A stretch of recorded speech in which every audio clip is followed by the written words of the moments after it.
देशभरात उष्णतेच्या लाटेमुळे नागरिक हैराण झाले होते। याच दरम्यान देशातील शेतकऱ्यांसह सर्वांसाठी आनंदाची बातमी येत आहे। केरळमध्ये मेच्या शेवटच्या आठवड्यात पावसाचं आगमन होईल। ऑक्टोबरच्या आसपास मान्सून राहील असा अंदाज वर्तवण्यात आला आहे।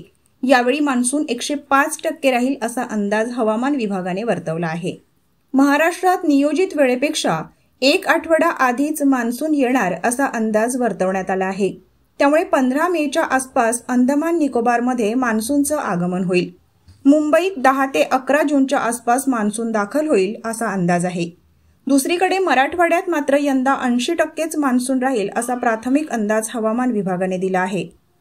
जुलैपर्यंत संपूर्ण महाराष्ट्रात मान्सून येईल असा प्राथमिक अंदाज आहे।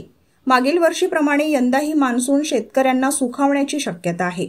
मान्सूनवर एल निनो, ला नीना किंवा हिंद महासागरातील द्विध्रुवीय घटकांचा परिणाम होणार नाही। त्यामुळे यंदाचा मान्सून नेहमीप्रमाणे सरासरी इतका आणि वेळेत दाखल होईल।